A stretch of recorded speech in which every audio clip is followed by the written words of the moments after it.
Igreja Cristo é Vida, a sua cidade refúgio.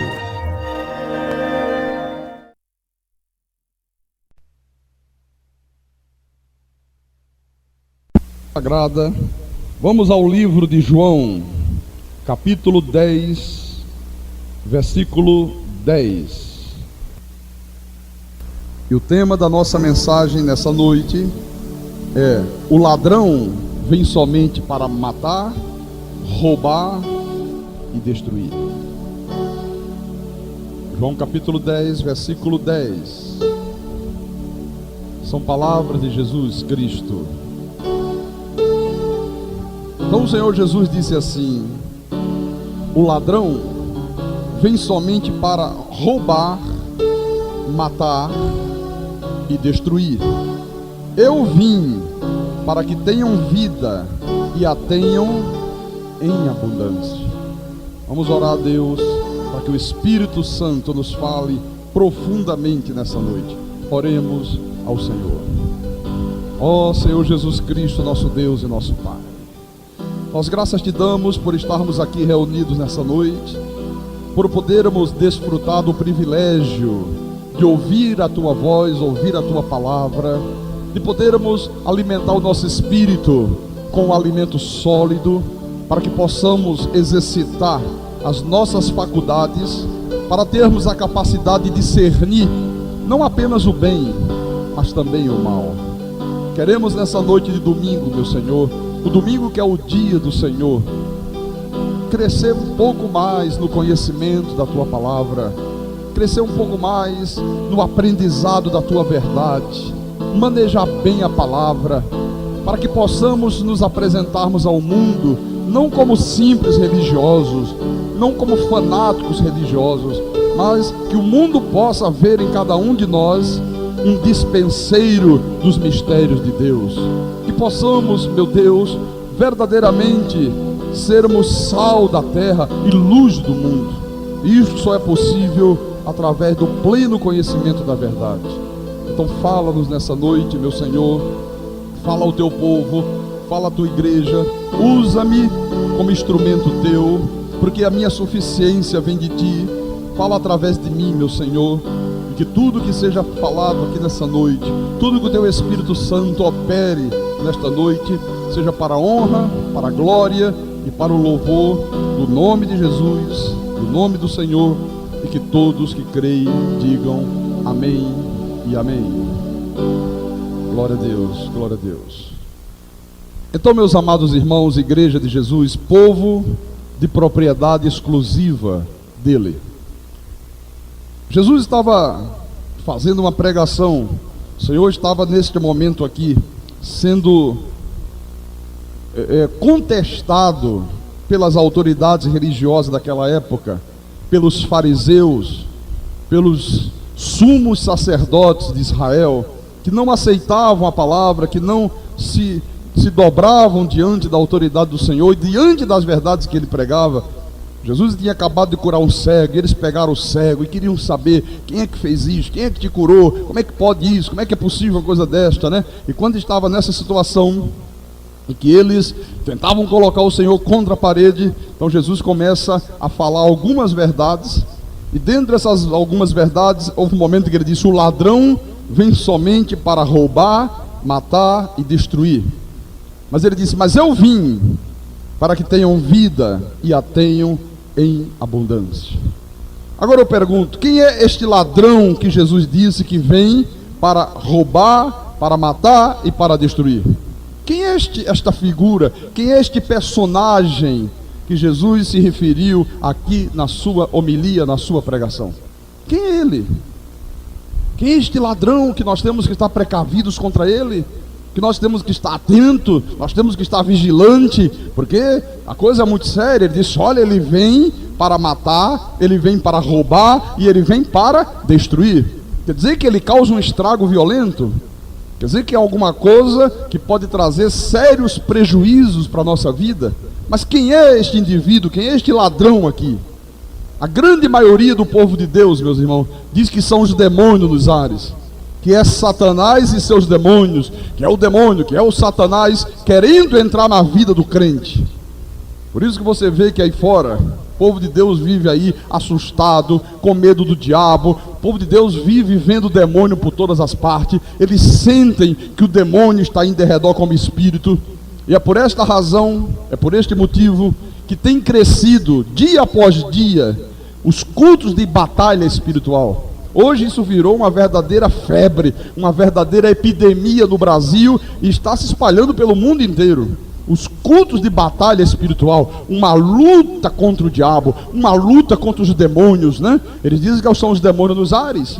Por isso que cresce assustadoramente as seitas de corrente de libertação.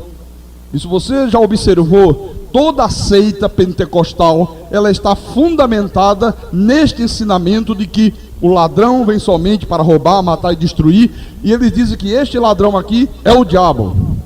Então que as pessoas têm que lutar muito contra o diabo, é um inimigo feroz, é um inimigo violento, que está nos ares, que pode vir, que pode destruir um casamento, que pode induzir uma pessoa ao vício, que pode colocar uma doença, que pode destruir uma empresa, levar à falência, colocar uma perturbação mental, e as pessoas absorvem esse tipo de ensinamento e elas passam a combater um inimigo que não existe. Eles usam a figura do diabo como se fosse a estrela principal do espetáculo. Porque na realidade, meus irmãos, em muitos lugares aí, não é culto, é um espetáculo. São companhias de espetáculos. Como uma empresa que gera comércio, é como um teatro ambulante, e tem que ter uma estrela fulgurante. E quem é a estrela fulgurante da grande maioria dessas denominações? O diabo. Eles fazem do diabo um ser poderoso, um ser onipresente. Pastor, mas eles fazem do diabo um ser onipresente? Fazem. Ele diz: olha, está escrito, eis que o diabo está em derredor de vós. E na hora que eles imaginam que esse diabo que está em derredor é o Satanás em espírito, acabou de dar ao diabo a onipresença. Porque um crente que está aqui lendo a Bíblia e diz: o diabo está em derredor, e acha que ele está aqui em derredor. Há um crente agora lá no Japão, há outro lá na Inglaterra, tem os crentes que estão lá na África e também estão lendo a Bíblia, e se ler o mesmo versículo, o diabo está em derredor, eles também vão imaginar que o diabo está lá em derredor. O diabo acabou de ter o mesmo poder de Deus da onipresença e não tem. E não tem. E em cima desta mentira, eles fazem, meus irmãos, com que as pessoas se submetam às suas heresias. O povo de Deus, por falta de conhecimento, absorve estes falsos ensinamentos e fica escravo de mentiras. Mas quem é na realidade este ladrão que Jesus está se referindo aqui? É sempre bom lembrar, e eu tenho sempre ensinado isto à igreja, que quando você isola um texto do contexto, cria-se o quê? Um pretexto.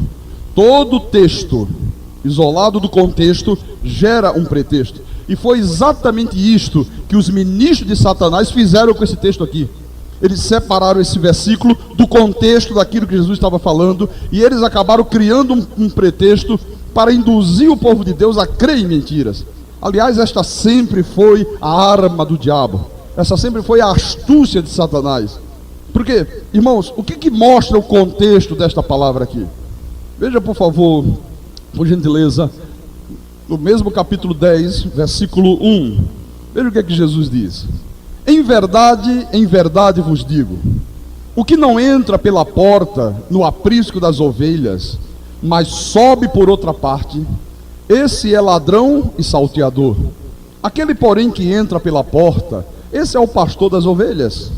Para este o porteiro abre, as ovelhas ouvem a sua voz, ele chama pelo nome as suas próprias ovelhas e as conduz para fora. Depois de fazer sair todas as que lhe pertencem, ele vai adiante delas e elas o seguem, porque ele reconhece a voz. No versículo 12 o Senhor disse: o mercenário, que não é pastor, a quem não pertence as ovelhas, vê vir o lobo, abandona as ovelhas e foge. Então o lobo as arrebata e dispersa. No versículo 11 ele tinha dito: eu sou o bom pastor, e o bom pastor dá a vida pelas ovelhas. Então, o que está mostrando o contexto? Está mostrando Jesus falando de um bom pastor e de um mau pastor, do verdadeiro pastor e do falso, do bom pastor que dá a vida pelas ovelhas e do mercenário que, quando vê vir o lobo, abandona as ovelhas e foge. É isso que está aqui. Nesse texto desta mensagem que Jesus estava proferindo, em nenhum momento o Senhor se referiu ao demônio, ao diabo, ao Satanás como espírito dos ares. Em nenhum momento isso passou pela cabeça do Senhor, porque não estava em pauta esse tipo de ensinamento. Jesus nesse momento não estava falando de demônio, não estava falando de diabo, não estava falando de espírito dos ares. Jesus estava falando de um verdadeiro pastor e de um falso pastor. A igreja ignorou este ensinamento de Jesus, e hoje a igreja, por não ter discernido isto, por não ter tido o cuidado de compreender a mensagem do Senhor Jesus Cristo, ela passou a combater um demônio que está nos ares. A igreja vive hoje vendo demônio, vendo diabo. O demônio está ali, o demônio está lá. Porque eu vi, pastor, eu vi. Ele estava ali em forma de uma aranha caranguejeira. O outro diz, não, pastor, eu vi como se fosse um rato peludo. O outro diz, não, pastor, eu vi, tinha 2 chifres, tinha um tridente na mão, estava com a roupa vermelha. E eles vivem lutando contra o diabo nos ares. E por esta razão, hoje a igreja do Senhor, ela está literalmente invadida por aqueles que Jesus disse, não entram pela porta, mas sobe por outra parte. Este é ladrão e salteador. Este é ladrão e salteador. Quem são esses, pastor? São homens que nunca foram vocacionados por Deus, que não são dirigidos pelo Espírito Santo, que não se preocupam em nenhum momento com o bem-estar das ovelhas. A única preocupação deles é levar vantagem pessoal em cima do povo de Deus. A igreja hoje está na mão dessa gente.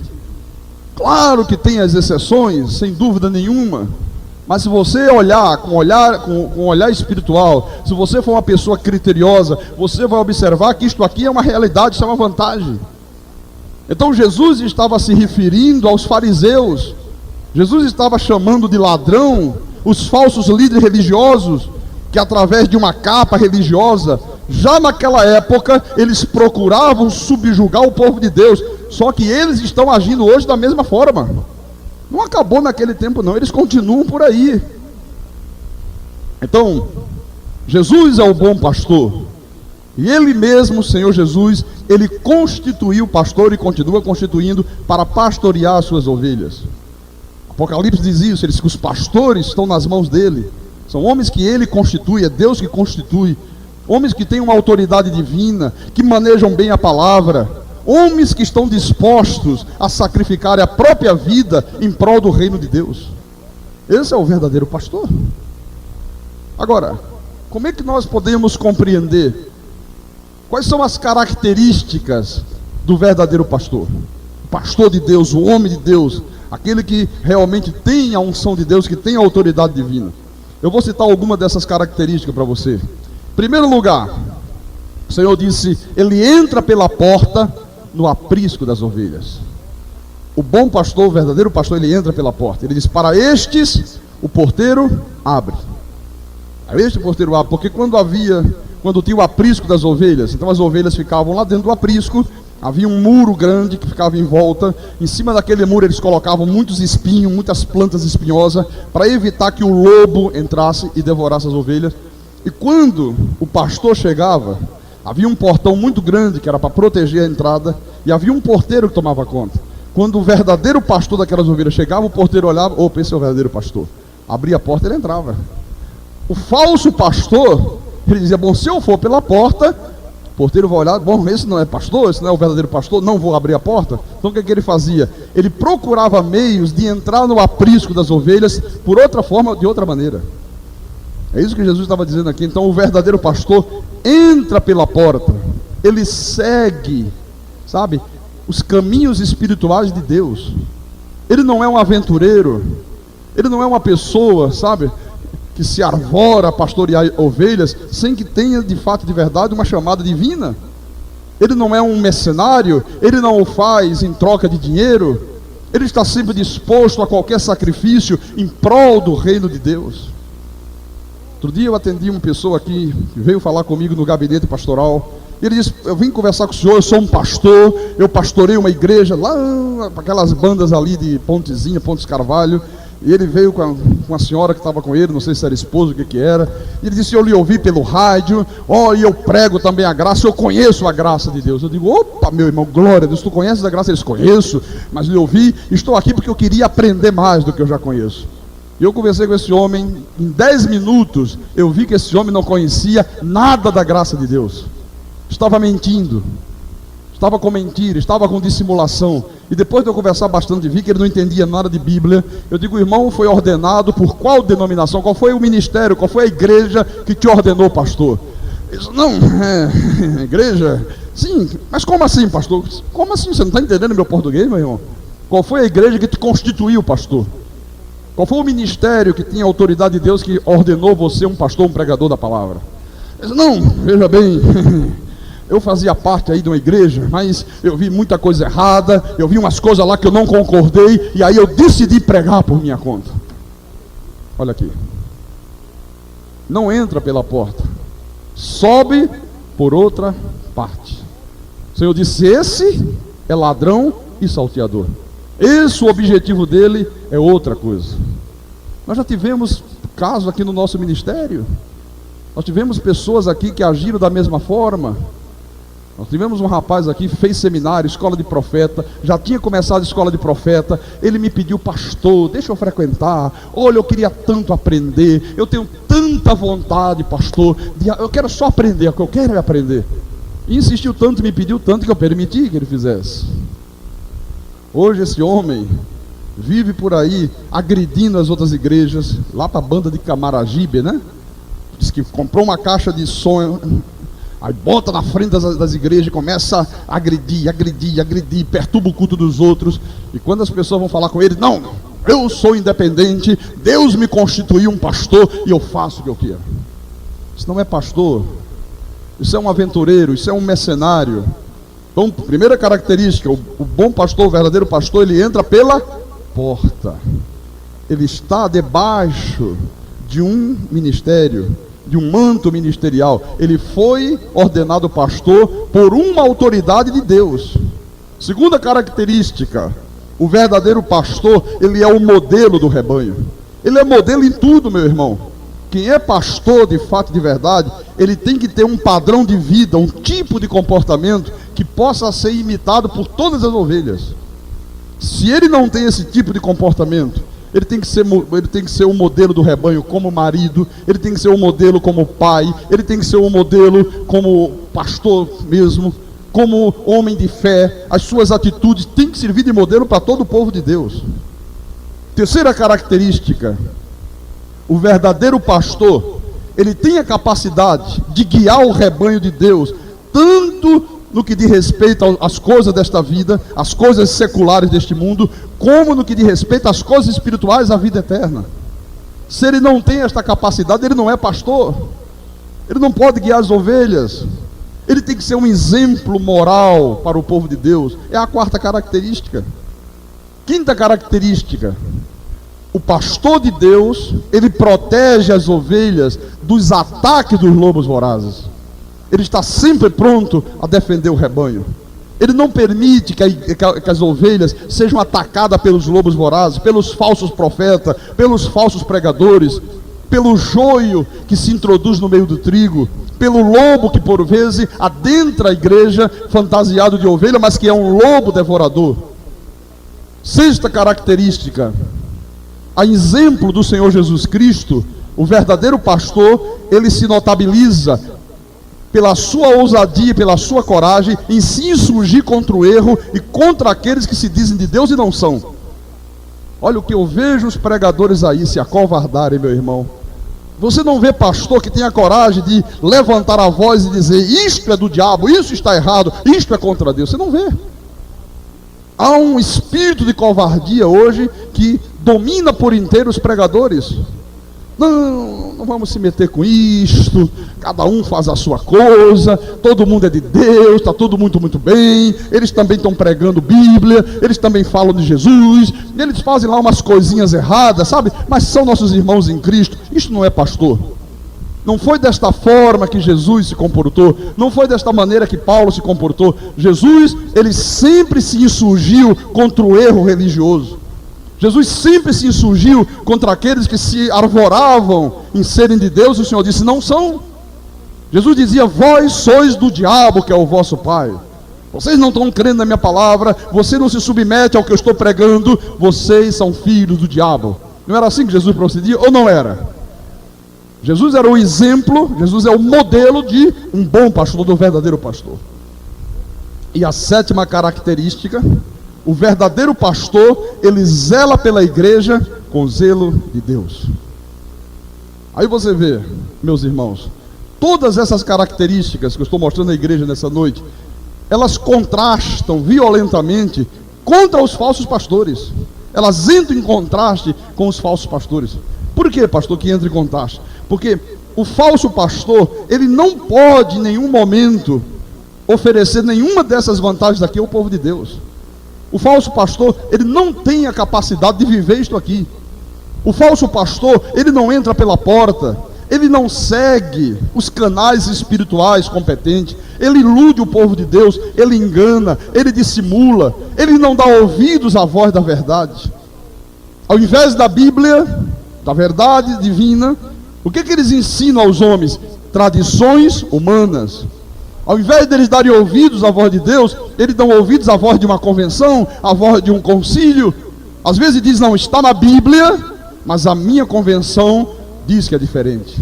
Não, eu estou vendo que é a verdade, mas eu não posso fazer nada porque o meu presbitério, porque o meu concílio diz que não é dessa forma. Então, mesmo sabendo que é a verdade, ele não se submete à verdade. Na realidade, o Senhor disse: são ladrões espirituais.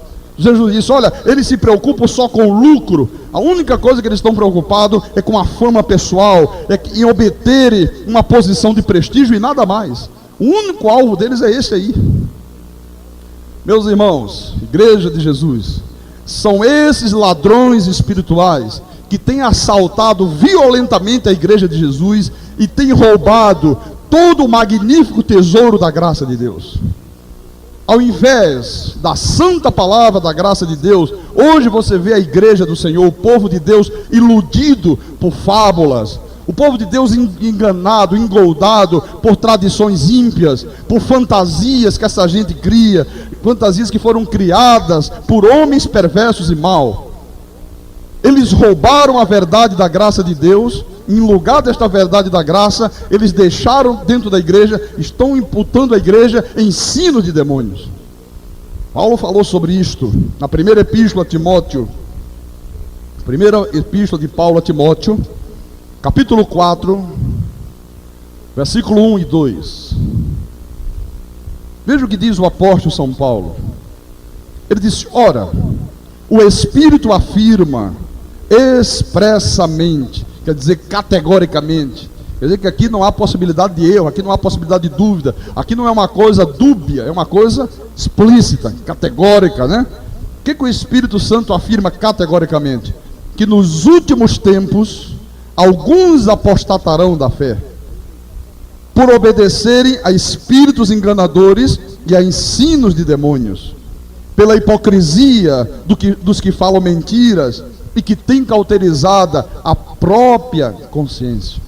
Quer dizer que nos finais do tempo, disse Paulo, alguns apostatarão da fé. Ora, graças a Deus que não são todos, são alguns. O que leva um cristão, o que leva um filho de Deus a apostatar da fé? Se desviar da fé, deixar de crer na verdade da Bíblia. Está aqui.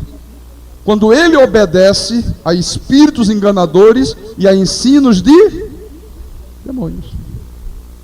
Quer dizer que esses espíritos enganadores aqui, que trazem para a igreja ensino de demônios, eles não estão na beira de uma praia, eles não estão no meio do carnaval, eles não estão na porta do cinema, eles não estão num teatro, eles estão muitas das vezes ocupando os púlpitos das igrejas, trazendo heresia, trazendo falsos ensinamentos, manipulando o povo de Deus.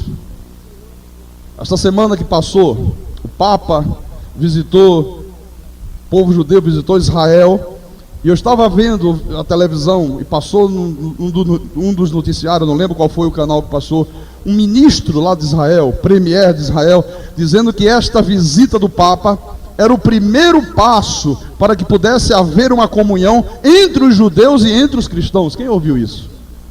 Vocês ouviram? Olha aí, muita gente ouviu. Vocês ouviram isso? É muito bom. Este é o primeiro passo para começar a haver um intercâmbio, para começar a haver um diálogo entre os judeus e o povo cristão. Quer dizer então que para os judeus o cristão é uma pessoa que adora imagens, que acende vela para santo, que crê em 3 deuses, que acredita em purgatório. Quer dizer que esta é a imagem que o judeu tem do que seja ser um cristão? Não, meus irmãos. Na igreja de Jesus, na verdadeira igreja de Jesus, não tem lugar para essas coisas abomináveis. Na igreja de Jesus só existe verdades eternas de Deus. O verdadeiro cristão, ele não crê em imagens, ele não crê em ídolos, ele não deposita a sua fé em objetos, em rosa, em sal, em varinha, em enxofre, em copo com água. Ele deposita a sua fé na palavra de Deus, nas promessas de Deus, no poder do Deus bendito. A palavra diz: o meu justo viverá pela fé. Pela fé em quê? Em objetos? Não, pela fé na palavra. Pastor, não crê em imagem, não crê. Veja por favor Êxodo. Abra no segundo livro da Bíblia, Êxodo capítulo 20. Quando Deus deu os mandamentos a Moisés, então diz assim, Êxodo 20, versículo 1. Então falou Deus todas estas palavras. Veja, quem é que falou todas essas palavras? Deus. Eu sou o Senhor teu Deus, que te tirei da terra do Egito, da casa da servidão. Não terás outros deuses diante de mim. Primeira coisa que esses ladrões espirituais, que Jesus disse, vem para matar, roubar e destruir, fizeram, foi criar 3 deuses. Vê o povo de Deus aí adorando a 3. Tem gente aí que diz, não, eu sou devoto da terceira pessoa. Eu sou um devoto do Espírito Santo. Quando esta igreja aqui, há 4 anos atrás, tinha o título Igreja do Espírito Santo, nós não tínhamos revelação de Deus, não conhecíamos a palavra. O nosso vizinho aqui, dono dessa empresa, informador, um dia entrou aqui e ofereceu para pagar a metade do aluguel daquele mês. E pagou mesmo. Eu digo, mas por quê? Ele disse, não, porque eu sou devoto do Espírito Santo. Olha, se tem uma pessoa que eu sou devoto, é o Espírito Santo. E quando eu vi este nome aí, eu senti vontade. Outro diz, não, eu sou devoto do Filho. A outro diz, não, eu prefiro o pai, porque pai é pai, tem mais autoridade, sabe como é que é, né? É o cabeça. E você vê essas confusões estabelecidas dentro da igreja. Então ele disse assim, não farás para ti, versículo 4, imagem de escultura, nem semelhança alguma do que há em cima nos céus, nem embaixo na terra, nem nas águas debaixo da terra. Não as adorarás, nem lhes darás culto. Veja, isso é uma ordem expressa de Deus. Deus diz, não pode fazer imagem de escultura, não pode fazer, não pode adorar, não pode venerar, está proibido, eu não quero imagem de escultura, ninguém nunca viu as coisas dos céus, não pode fazer esse tipo de coisa. Esses ladrões espirituais roubaram esta verdade aqui, perverteram aquilo que está na Bíblia e estabeleceram o culto aos ídolos. O profeta Isaías, no capítulo 44 do seu livro, queria que você conferisse, por favor, na tua Bíblia. Isaías 44, versículo 9. Isaías fala da loucura da idolatria. Tem tanta coisa que é loucura, meu irmão. Se hoje nós pudéssemos escrever mais alguma coisa, Isaías estaria falando hoje sobre a loucura das correntes, a loucura dos sacrifícios, a loucura das falsas profecias e tanta coisa mais, né? Então ele disse assim, todos os artífices de imagem de escultura são nada, e as suas coisas preferidas são de nenhum préstimos. Eles mesmos são testemunhas de que elas nada veem, nem entendem, para que eles sejam confundidos. Quem formaria um Deus, ou fundiria uma imagem de escultura que é de nenhum préstimo? Eis que todos os seus seguidores ficariam confundidos, pois os mesmos artífices não passam de homens. Ajuntem-se todos e se apresentem, espantem-se e sejam a uma envergonhados. O ferreiro faz o machado, trabalha nas brasas, forma um ídolo a martelo e forja-o com a força do seu braço.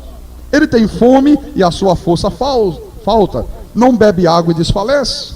O artífice em madeira estende o cordel e com o lápis esboça uma imagem, alisa com a plana, marca com um compasso e faz a semelhança e beleza de um homem que possa morar em uma casa.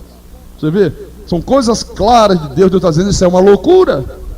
Este ladrão que veio para matar, para roubar e para destruir, roubou da igreja este tesouro aqui e estabeleceu dentro da igreja os ensinos de demônios, as abominações contrárias a Deus. No versículo 18: nada sabem nem entendem, porque se lhes grudar os olhos para que não vejam, e o seu coração já não pode entender. Versículo 20: tal homem se apacenta de cinzas, o seu coração enganado o iludiu, de maneira que não pode livrar a sua alma nem dizer: não é mentira aquilo em que eu confio. Isso está estabelecido hoje na igreja. Isso hoje existe uma idolatria que campeia, e não é só a idolatria a imagens, é a idolatria a objetos.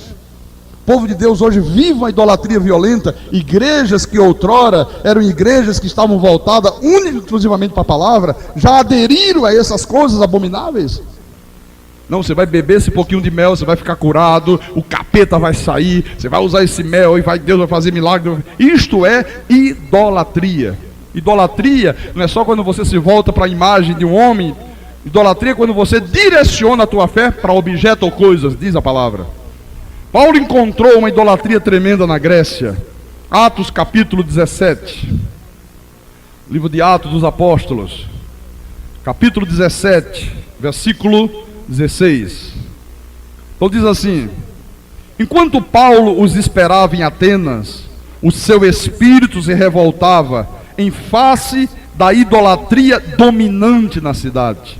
Por isso, dissertava na sinagoga entre os judeus e os gentios piedosos, também na praça todos os dias, entre os que se encontravam ali. Olha o que eu falei aqui para você, que o verdadeiro pastor, meu irmão, ele tem que se insurgir contra o erro. Quando Paulo chegou em Atenas, na Grécia, e Paulo viu que a idolatria dominava aquela cidade, dominava aquele povo, o que a Bíblia diz aqui? Paulo se revoltou. Paulo ficou com uma revolta, o seu espírito se revoltou. Olha, quando tu tens conhecimento da palavra, quando os teus olhos estão iluminados, irmãos, é impossível você não se revoltar diante das coisas que Deus abomina. Você sente uma revolta por dentro. O verdadeiro pastor, ele tem que sentir revolta contra o erro. Ele não pode permanecer impassível diante da idolatria que está dominando o mundo hoje. Veja no versículo 23. Porque passando, disse Paulo, e observando os objetos de vosso culto, encontrei também um altar no qual está escrito ao Deus desconhecido. Pois esse que adorais sem conhecer é precisamente aquele que eu vos anuncio. Quer dizer então que Paulo passou e Paulo disse: olha, eu estive dando uma andada por aí e observando os objetos de vosso culto. Quer dizer que o culto daquele povo tinha muitos objetos no culto. Uma coisa tremenda: garrafa com água, copo d'água, e vidrinho de óleo, vidrinho de enxofre, pedrinha do Sinai, folha da oliveira, estrume de cavalo, não sei de que, ungido, que diz que faz bem para botar nas plantas, que aí a planta fica mais bonita, porque o estrume foi ungido pelo pregador. Irmãos amados, os únicos objetos que podem fazer parte do culto a Deus são a Bíblia Sagrada, o pão e o vinho. Ponto final.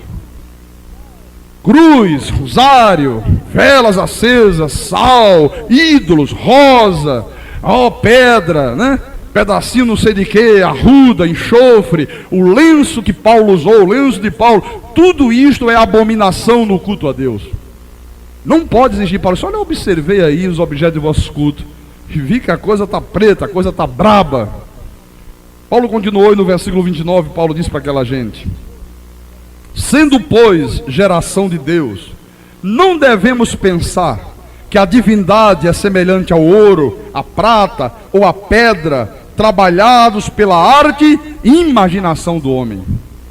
Paulo disse: olha, se vocês são geração de Deus, se vocês são filhos de Deus, vocês vão ter que dar ouvidos ao que eu estou falando. Vocês não podem, em hipótese alguma, imaginar na mente de vocês que a divindade, que Deus, seja semelhante a essas coisas. Pedra, ouro, prata, que são trabalhados pela arte e imaginação dos homens. Mas de que homens? Os homens perversos e maus, aqueles que Jesus diz são ladrões, se infiltram na igreja e vão enfeitiçando as mentes das pessoas e conseguem fazer com que as pessoas se afastem da verdadeira adoração a Deus para a idolatria. Esta é a verdade. Ao invés de ensinar ao povo de Deus a confiar plenamente em Deus e na sua santa palavra, esses ladrões espirituais, foi este o termo que Jesus usou, ensina o povo de Deus a confiar em objetos. É o que você tem assistido aí. Ao invés de anunciarem a verdade da palavra, ao invés de eles anunciarem a verdade da predestinação, que apresenta Deus como soberano, que apresenta Deus como Senhor de todas as coisas, eles sufocam as pessoas, meus irmãos, com a mentira do diabo do livre-arbítrio. Sufocam as pessoas. Esses assaltantes da verdade divina, eles roubaram, meus irmãos, a joia preciosa que simboliza a derrota de Satanás e seus demônios na cruz do Calvário, e substituíram este tesouro tremendo, esta pérola rara, por uma bijuteria de lata enferrujada, que simboliza um Satanás solto, ativo e poderoso, o que não é verdade. Meus irmãos, a verdadeira igreja de Jesus, ela tem que estar ornamentada com joias, ela tem que estar ornamentada com pedras preciosas, que é a verdadeira doutrina, que é a sã doutrina. Quando a igreja do Senhor, quando ela foi estabelecida, há 12.000 anos atrás, através dos apóstolos, ela estava ornamentada por um tesouro precioso. Por exemplo, eu vou te mostrar alguma parte desse tesouro. Atos capítulo 4, volta um pouquinho atrás. Olha como é que a igreja era linda. Veja o que ornamentava a igreja.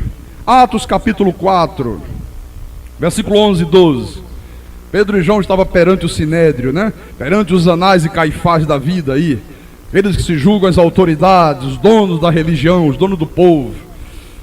Ele disse assim, Pedro disse: este Jesus que vocês crucificaram na cruz, esse Jesus que vocês combateram, que vocês diziam que tinha Beelzebu, que tinha demônio, é pedra rejeitada por vós, os construtores, a qual se tornou a pedra angular. E não há salvação em nenhum outro, porque abaixo do céu não existe nenhum outro nome dado entre os homens, pelo qual importa que sejamos salvos. Olha, isto era um tesouro, a igreja estava fundamentada, o povo de Deus sabia que abaixo dos céus não havia nenhum outro nome pelo qual importasse que os homens fossem salvos. Como é que você vê hoje aí no mundo milhões e milhões de pessoas adorando a outros nomes que não seja o nome de Jesus? Nome de Maria, nome de Padre Cícero, nome de... Como é que é o nome daquele carcundinho assim, corcunda assim? Aquele que morreu todo entrevado, como é que é o nome? Oh, o Damião. O Damiãozinho, né? Devoto de Damião. Você vê como é contrário à palavra? Isso não existia na igreja, quando a igreja foi estabelecida, não havia isto. As pessoas não adoravam, né? Elas não depositavam a sua fé no nome dos profetas. Você não viu o povo, oh, São Samuel, oh, nós vamos ficar devotos aqui de Ezequiel, somos devotos de Davi, somos devotos de Abraão. Você não via isto? Homens santos de Deus. Mas hoje o que é que você vê aí fora? Outra pérola que ornamentava a igreja. Romanos 8, versículo 28 em diante. Paulo disse: sabemos que todas as coisas cooperam para o bem daqueles que amam a Deus, daqueles que são chamados segundo o seu propósito. Quer dizer que os que amam a Deus, quem são? Aqueles que aceitam Jesus por livre-arbítrio? Não. Aqueles que são chamados por Deus segundo o seu propósito, segundo o propósito de Deus, segundo a vontade soberana de Deus. É Deus que chama, não é o homem que vai, não é o homem que decide, não é o homem que aceita. A igreja era fundamentada nisto aqui. Quando uma pessoa se convertia, quando uma pessoa se tornava um cristão, ela dizia: graças a Deus, eu sou um chamado de Deus, o Senhor me chamou, o Senhor me escolheu. Porquanto, diz ele no versículo 29, aos que de antemão conheceu, também os predestinou para serem possuídos pela pombagira, o demônio, o capeta, para passar por uma porta que é Jesus. a beber enxofre, lambuzar-se com óleo, esfolar o joelho no chão, lamber o pó, viver dominado pelos pregadores, não poder ir em uma praia que eu criei só para perturbar a vida deles, para eles olharem e gostarem. Eu disse, se for, eu arranco os teus olhos fora. Não, eu os predestinei para serem conforme a imagem de seu filho, a fim de que ele seja o primogênito entre muitos irmãos. Qual é a imagem do Filho de Deus? Um corpo de carne, um ente santo que foi gerado no ventre da Virgem. Então, nós existimos com Deus em espírito. O Senhor nos criou a sua imagem e semelhança nos céus. Nós somos pessoas espirituais. A tua verdadeira identidade é de um espírito, mas o Senhor te predestinou para que aqui neste mundo tu tiveste a mesma imagem que o filho dele teria lá em Belém. É o que está escrito. E no versículo 30 ele diz: e aos que predestinou, a esses também chamou. E aos que chamou, a esses também justificou. E aos que justificou, a esses também glorificou. Isto é uma pérola preciosa, meu irmão. Isso mostra um Deus soberano, um Deus que exerce o controle de todas as coisas, um Deus que ama os seus filhos, um Deus que disse: eu predestinei os meus filhos, e todos os filhos que eu predestinei, a esses eu também chamo. Nem uma ovelha se perderá. Não havia esta barbaridade do povo ter medo da salvação, de perder a salvação, de ver Deus como um Deus mau, um Deus perverso. A maioria do povo de Deus tem medo de Deus, porque a imagem que se passa de Deus é de um Deus nervoso, é de um Deus irado, é de um Deus esquizofrênico. Se a mulher cortar 2 dedos da franja, eu jogo nas profundezas do inferno. Se for à praia, eu tiro o meu espírito e boto o Exu caveiro em você. Mas não é essa a imagem que se tem ou não é? Isto era uma pérola preciosa. Efésios capítulo 1. Estou te mostrando as pérolas, o tesouro que a igreja possuía, que era ornamentada quando ela foi estabelecida. Efésios capítulo 1, versículo 4 e 5. Paulo disse: assim como nos escolheu nele no batismo das águas, no dia que aceitou Jesus, levantou a mãozinha e disse: eu aceito, eu aceito, eu aceito. Não. Quando é que ele nos escolheu? Antes da fundação do mundo. E nos escolheu para quê, pastor? Para sermos jogados nas profundezas do inferno? Para sermos possuídos por um demônio que volta com mais 7? Não. Para sermos santos e irrepreensíveis perante Ele. Tu és um santo de Deus, meu irmão. Ele te escolheu para isto. O pecado de Adão te matou, mas ninguém pode frustrar os planos de Deus. Jó disse isso. Eu sei, Senhor, que tudo podes, e nenhum dos teus planos pode ser frustrado. Por isso que um dia você esteve na macumba, você estava lá nas drogas, bebendo, fumando, se prostituindo, vivendo uma vida diabólica, mas o Senhor disse: mas não foi para isso que eu te escolhi. O meu plano é outro, ninguém pode frustrar. Satanás tentou, mas não pode. Vem cá, meu filho. Ele te trouxe de volta para o aprisco e ele te deu vida outra vez. Por isso tu estás aqui, por isso tu és um cristão, por isso tu és um crente em Jesus, meu irmão amado. Isto é plano de Deus para a tua vida desde antes da fundação do mundo. Diga glória a Deus. Fala para o teu irmão do lado: tu és um santo de Deus, tu és uma santa de Deus. Oh, aleluia, santo de Deus, santo de Deus, santo de Deus.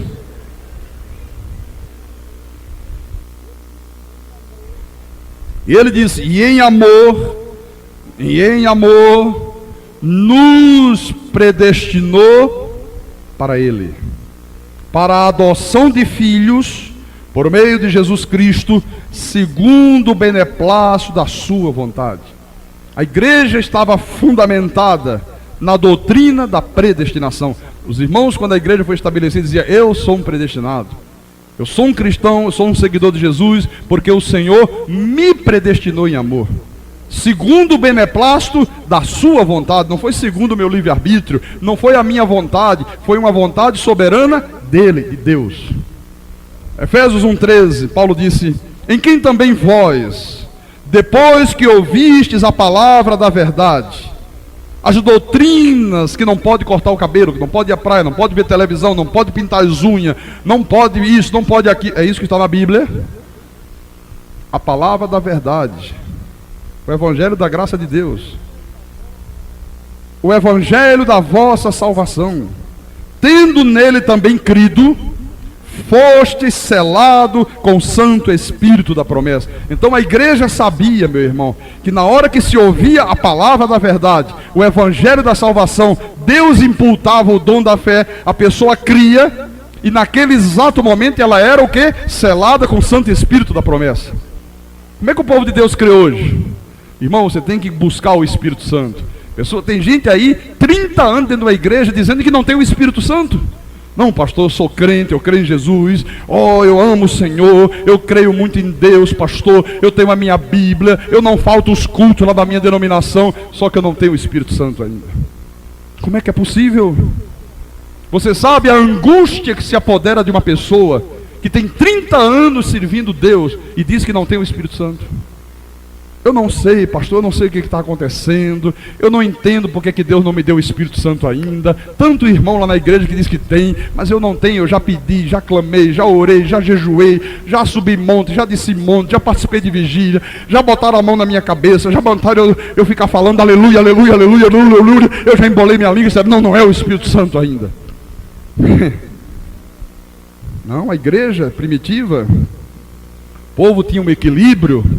As pessoas diziam, não, eu estou aqui, eu creio na Bíblia, eu tenho esta minha vida transformada, porque no momento que eu ouvi a palavra e criei, o Senhor Deus Todo-Poderoso me selou com o Santo Espírito da promessa. Ele colocou na minha vida o Espírito Santo, que é o próprio Deus.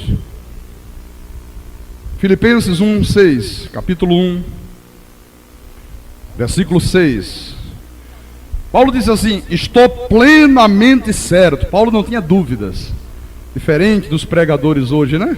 Paulo diz, estou plenamente certo de que aquele que começou boa obra em vós, há de completá-la até ao dia de Cristo Jesus. Aleluia.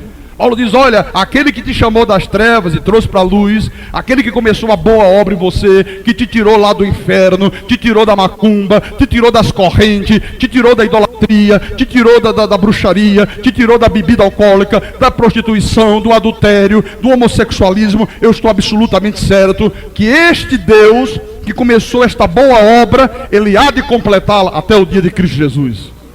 Ele estava dizendo, fica tranquilo, porque Ele não vai deixar você entregue à tua própria sorte. Ele começou e Ele está completando a obra até o dia de Cristo Jesus. Glória a Deus, meu irmão. Isso é para você ter segurança, isso é para você saber que uma vez salvo, salvo para sempre. Que das mãos de Jesus, ninguém pode mais te arrebatar, ou pode? Aquele que começou a boa obra na tua vida, há de completá-la ou não há de completá-la? Ou será que o demônio pode vir lá devagarzinho e diz, não vai completar não, porque eu sou o Satanás. E ups, toma você das mãos de Jesus. Mas é assim que o povo de Deus imagina? Pergunta aos crentes lá fora, que vivem debaixo da lei, que não conhece Bíblia. Pergunta para ele assim, o irmão tem certeza que é salvo? Faz esse teste. Não, veja bem, até esse momento aqui, são 19 horas e 46 minutos, até esse momento eu tenho certeza, pastor. Agora, daqui a 1 minuto eu já não tenho mais certeza. Pode ser que o demônio atue na minha cabeça, e de repente, né, eu faço uma coisa errada, e aí, bau, salvação, tchau, aí eu perdi a salvação. Ninguém tem certeza de nada, meu irmão. Você quer ver só? Quem é que aqui, antes de conhecer a graça, não tinha certeza da salvação? Certeza? Pode levantar a mão, seja sincero. Ninguém tinha. O irmão não tinha. Não é verdade? Mas você nunca me disse isso, mas eu sei que você não tinha.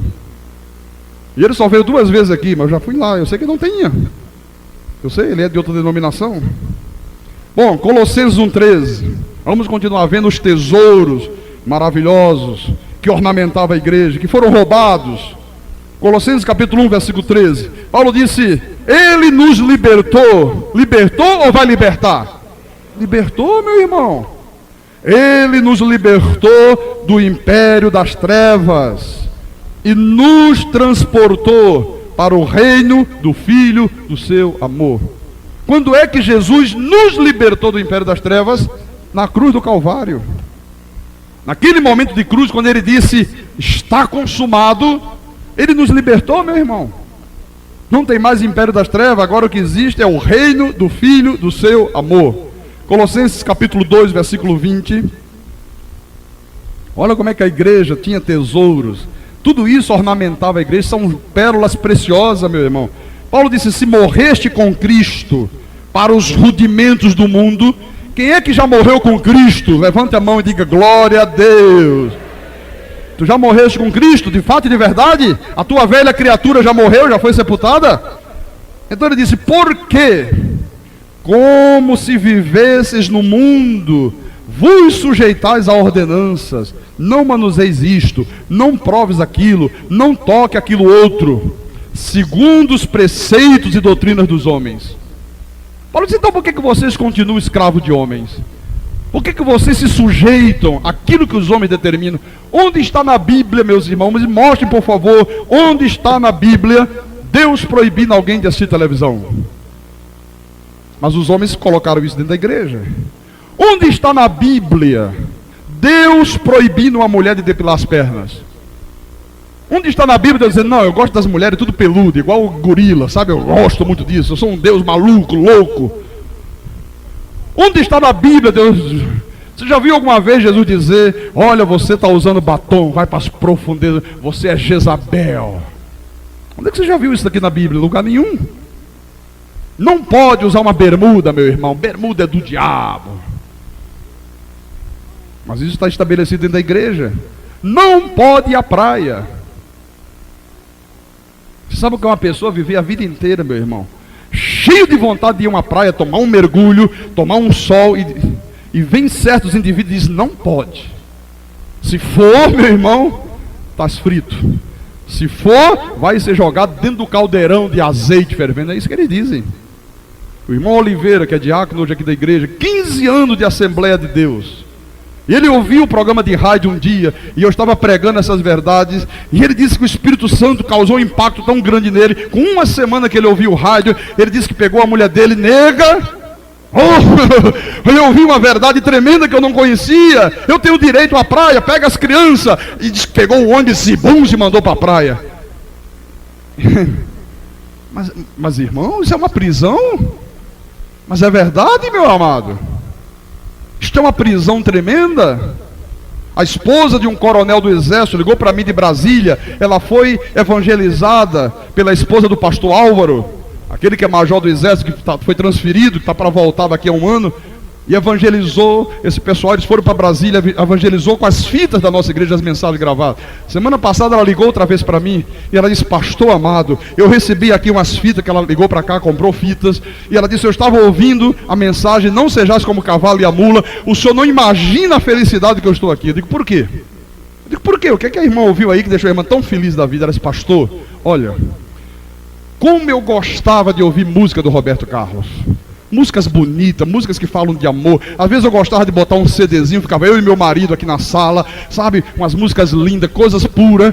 E quando eu entrei numa igreja aí, disseram, não pode, Roberto Carlos é do capeta, tem que queimar tudo, tem que jogar dentro do lixo. Ela disse, quando eu ouvi que pode, poxa, eu estou feliz da vida. Irmão, nada entristece mais uma pessoa do que proibições absurdas. Rouba a alegria da vida ou não rouba? Paulo disse, segundo os preceitos e doutrinas dos homens, pois que todas estas coisas com uso se destrói. Tais coisas com efeito têm aparência de sabedoria, como o culto de si mesmo e de falsa humildade e de rigor ascético. Todavia, disse o apóstolo, não tem valor algum contra a sensualidade. Paulo disse, não tem valor algum contra o pecado. Aí você vê as pessoas, coitadinhas, enganadas, iludidas, né? Manipuladas na sua boa fé. Não pode isso, não pode aquilo. Ou não pode cortar o cabelo, não pode pintar a unha, não pode usar um batom. O homem não pode botar uma bermuda, não pode ir uma praia, não pode assistir televisão, não pode ouvir música de Roberto Carlos. Roberto Carlos é do diabo. Mas quando vai para o colégio, aceita os ensinamentos de um professor ímpio. Quando vai ao médico, aceita ser consultado por um médico espírita. Bobagem sem tamanho, né? Ou não é? Na hora que pega um táxi ou um ônibus, não pergunta, o motorista aí é crente? Senhor, então não vou não, meu, você é do diabo. Tá se brincando, meu irmão. Mas não é mesmo ou não é? Paulo disse, olha, nada disso tem valor algum contra a sensualidade. Nada. Semana passada, uma pessoa foi ao meu gabinete pedir uma orientação. A pessoa é noiva. Eu posso contar isso? Olha, fica tranquilo, que o que você conversa comigo no gabinete, ninguém nunca vai saber. Porque eu conto o milagre, mas não digo o nome do santo. Ninguém sabe, não tem como saber nunca. Às vezes são coisas longas, às vezes são coisas de outros estados. Eu falo para ilustrar. Por favor, não fique pensando, será que se eu falar com o pastor amanhã, o pastor não vai... Não, nunca isso vai acontecer. Viu? Você nunca vai saber. E a pessoa foi ao meu gabinete, ele, noivo de uma pessoa, a moça é de uma dessas denominações castradora, rigorosa, dessas aqui que Paulo está se referindo. E eles, pastor, eu estou num drama, porque eu quero casar, ela não aceita casar aqui, eu também não aceito casar lá, e ela é lei pura, e não abre mão da lei, e aquela confusão. Eu digo, mas já trouxe aqui a igreja? Ele já trouxe. Ela disse, não pode, e tal, e a heresia, e o diabo, o capeta, porque isso... E conversa vai, conversa vem, o rapaz disse para mim, pastor... E tem uma coisa que está me incomodando muito, pastor. De que é? Sabe como é que é, né, pastor? A gente está em pecado. Digo, irmão, está em pecado. E sabe o que ele me diz? Esse pastor, eu não estou aqui para dizer que eu não tenho culpa. Eu tenho culpa também. Mas vou falar uma verdade. Pastor, a minha noiva me obriga a praticar. Obriga entre aspas, ninguém obriga ninguém, né? Mas cria situações tais. Ele disse, olha, pastor, já teve um dia... Eu estava na casa dela, o pessoal saiu, ela fechou a porta e disse... E ele disse, não... Ele está aqui no meio, ele sabe que eu não estou mentindo. E ele disse, olha, não pode. Não, por que não pode? O quê, rapaz? Não, Deus não está preocupado com isso.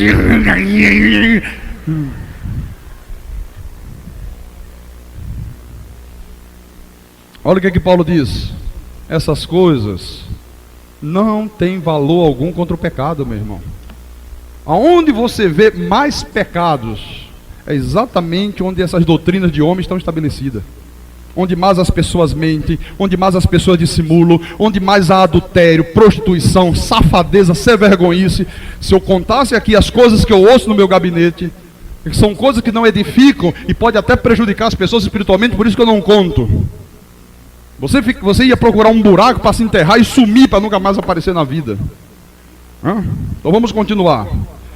2 Tessalonicenses capítulo 2, versículo 13. São os tesouros que ornamentavam a igreja. Então ele disse, entretanto, devemos sempre dar graças a Deus por vós, irmãos amados pelo Senhor, porque Deus vos escolheu desde o princípio para ser lançado no inferno, se der uma bobeira. Não. Deus vos escolheu desde o princípio para quê? Para a salvação. Pela santificação do Espírito. É o Espírito Santo que opera a santificação do teu espírito. E fé na verdade, fé na Bíblia, fé na palavra. São os métodos que Deus usa. 2 Timóteo capítulo 1, versículo 9. 2 Timóteo capítulo 1, versículo 9, que nos salvou. Salvou ou não salvou? Salvou. E nos chamou. Quem é que nos chamou? Foi Deus. Com santa vocação, não segundo as nossas obras, mas conforme a sua própria determinação e graça, que nos foi dada em Cristo Jesus, antes dos tempos eternos.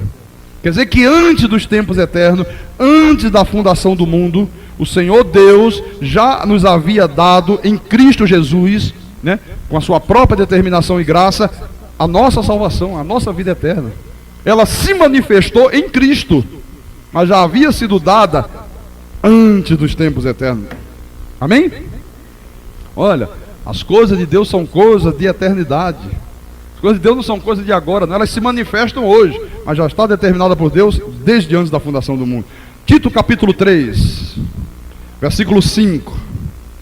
não por obras de justiça praticadas por nós, quer dizer, não por sacrifício, não por joelho no chão, não por jejum, não por vigília, mas segundo sua misericórdia, ele nos salvou, mediante o lavar regenerador e renovador do Espírito Santo. Quem é que lava e regenera a vida de um homem? O Espírito Santo. Não é batismo de água. Batismo de água não serve para nada, meu irmão. Era do velho pacto, fazia parte da lei. Nós não vivemos mais na lei, nós estamos debaixo de uma nova aliança. Paulo disse: há um só batismo, que é o do Espírito Santo, que é o único que tem poder de lavar e regenerar o homem. Não há outra possibilidade. O batismo das águas era a sombra do verdadeiro batismo, que é esse que hoje vigora na igreja. 1 de João capítulo 5, versículo 18. Isso são coisas preciosas, não são? Olha, meu irmão, quando eu me lembro que eu passei 40 anos da minha vida sem conhecer isto, olha, eu fico enlouquecido, meu irmão. Eu não teria praticado tanta bobagem na minha vida. Se eu tivesse conhecido essas verdades, eu não teria sido tão enganado como eu fui. Mas não conhecia.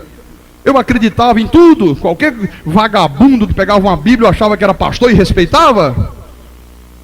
Quantas coisas absurdas. 1 de João capítulo 5, 18.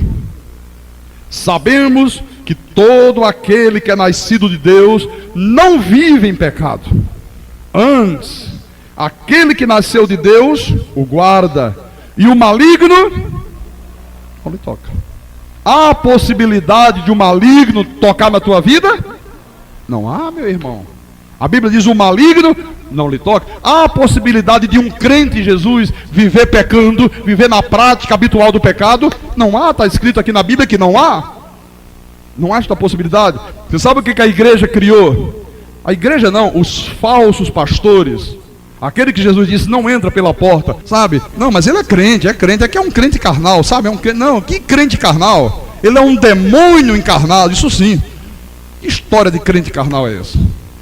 Crente, meu irmão, lavado e regenerado pelo Espírito Santo, não tem possibilidade de viver uma vida assim. Por quê? Porque o Espírito Santo de Deus não deixa. Não é que você não queira, não, porque a carne não se converte, meu irmão. Mas tu tens dentro de ti o Espírito Santo que segura as rédeas da tua vida.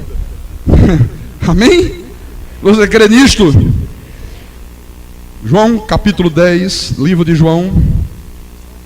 Olha, isso dá uma segurança na nossa vida, meu irmão. Isso faz um bem-estar ao nosso espírito. João capítulo 10, versículo 27. Jesus disse: as minhas ovelhas, quem é a ovelha dele, diga amém. Ouvem a minha voz, ouve ou não ouve? Ouve. Eu as conheço e elas me seguem. Eu lhes dou a vida passageira. Não, eu lhes dou o quê? A vida eterna. Você sabe o que significa eterna? Para sempre, meu irmão, sem fim. Ele disse: eu lhes dou vida eterna, jamais perecerão. Jamais, jamais, jamais, jamais. E ninguém, nem o presidente da convenção das igrejas, que é mau e perverso, e que rasga o cartão de membro, que suspende 90 dias da ceia, e que é perverso, ninguém. Não quero saber de presidente de convenção, eu não quero saber de pastor mandão, eu não quero saber dos anciãos de Jerusalém. Ninguém as arrebatará da minha mão. O diabo pode arrebatar você das mãos de Jesus? Não. Uma inveja, um olho grande? Não. Um trabalho de macumba? Não. Então, meus irmãos amados, nos últimos tempos, os ladrões têm entrado na igreja e roubado todo esse tesouro aqui. É esse ladrão que Jesus se referiu quando ele disse: o ladrão, ele veio somente para roubar, para matar e para destruir. Ao invés de pregações que tragam bem-estar às ovelhas, estes ladrões, eles trazem uma palavra de morte, eles trazem uma palavra de condenação, eles trazem uma palavra de medo para as pessoas, destrói famílias, esboroam a vida, arrebentam com o equilíbrio emocional e espiritual das pessoas. Ao invés da graça de Deus, eles anunciam as doutrinas dos homens, o falso evangelho, as lendas falsas, os sonhos mentirosos, os sinais e os prodígios de Satanás. E eles disfarçam tão bem o roubo espiritual que eles cometem, que eles conseguem fazer com que as pessoas creiam em suas mentiras, que elas acreditem que as suas mentiras são verdade e que a verdade de Deus é uma mentira. Eles conseguem fazer isto. Eu vejo as pessoas como que embriagadas, meu irmão. É um vinho embriagador, Apocalipse diz, a ponto de deixar as pessoas tão bêbadas que elas imaginam que a luz são trevas e que as trevas são luz. Elas imaginam que o mal é o bem e que o bem é o mal. Elas pensam que o paganismo e o misticismo é a verdadeira igreja de Jesus. Elas conseguem ficar tão enlouquecidas que imaginam que a idolatria, que a fé em objetos é a verdadeira fé. Só um bêbado espiritual pode pensar assim. Esses bandidos espirituais, meus irmãos, eles são muito piores do que os bandidos que roubam e assaltam aí nas ruas da cidade. Porque estes que roubam e assaltam na rua da cidade, eles podem causar um mal, tirando os bens materiais que você possui. Mas esses bandidos, esses ladrões espirituais, eu estou usando a palavra ladrão porque foi a palavra que Jesus usou. Eles são muito piores porque eles roubam, meu irmão, o maior bem que um homem pode possuir, que é a verdade da palavra de Deus. A liberdade espiritual. Eles roubam. Por isso que há tanta dor, por isso que há tanta amargura, por isso que há tanta aflição, meus irmãos, tantas lágrimas. Por isso que você vê aí tantos gemidos na vida do povo de Deus. Como sofre o povo de Deus, como geme o povo de Deus. Eu atendi hoje de manhã uma mulher aflita depois do culto. Fiquei uma porção de tempo atendendo a mulher desesperada. Veio pela primeira vez aqui, porque alguém que nem é desta igreja, alguém que me conheceu no tempo da seita, disse: olha, vai lá, procura o pastor Carlos, ele vai te ajudar. E a mulher veio, coitada, desesperada, frequentando a igreja, não vou dizer o nome da igreja, e ela aflita, porque disseram que ela está cheia de demônio. A mulher vendo o demônio, vendo o capeta, vendo o Satanás, já ficou com frigidez, já não sente mais atração pelo marido. Olha o inferno de vida. Aí saiu da igreja, levaram para outra seita ali na Avenida Norte, e chegaram lá, esse pastor botou a mão na minha cabeça e disseram: estou sentindo o demônio tremer em você. E quando eu lhe mostrei essas verdades da Bíblia, o semblante da mulher mudou totalmente na hora.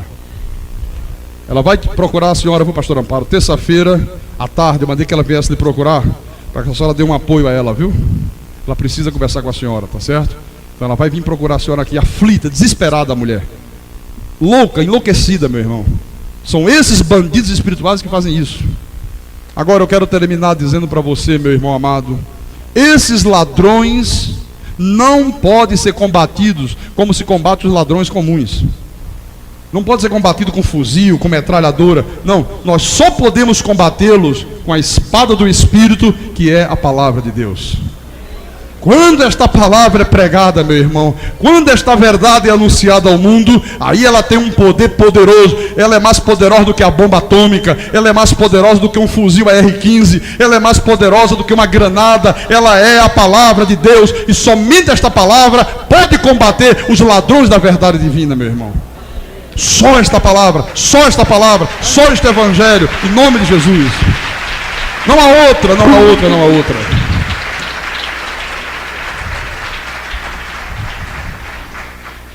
Por isso que Jesus disse: o ladrão vem somente para roubar, matar e destruir. Ele diz: olha, o ladrão, o falso pastor, ele não entra pela porta, ele não prega a Bíblia, ele não se submete à verdade, ele não se submete a Deus. Ele é capaz de submeter a qualquer coisa, menos a Deus. Esse aí é ladrão e salteador. E ele veio para matar, que era o que os fariseus faziam. Jesus estava se dirigindo aos fariseus naquele tempo. E eles estão hoje por aí, estão soltos por aí. E eu termino convidando a igreja a fazer uma meditação. Medita, meu irmão, medita nesta palavra. Será que você não permanece ainda com a tua vida entregue na mão de um ladrão e salteador? Você que de vez em quando vem aqui, ouve o culto, ouve as verdades, e depois volta para ouvir as mentiras da lei. É contigo que Jesus está falando nessa noite. É com você que essa palavra, é a você que essa palavra está sendo dirigida. Você tem visto a tua própria vida destruída. Você tem visto a tua própria vida no fundo do poço, a tua família esboroada, os teus filhos problemáticos, você sem paz, você sem alegria, mas você ainda está sobre o efeito do vinho embriagador da grande meretriz das suas filhas.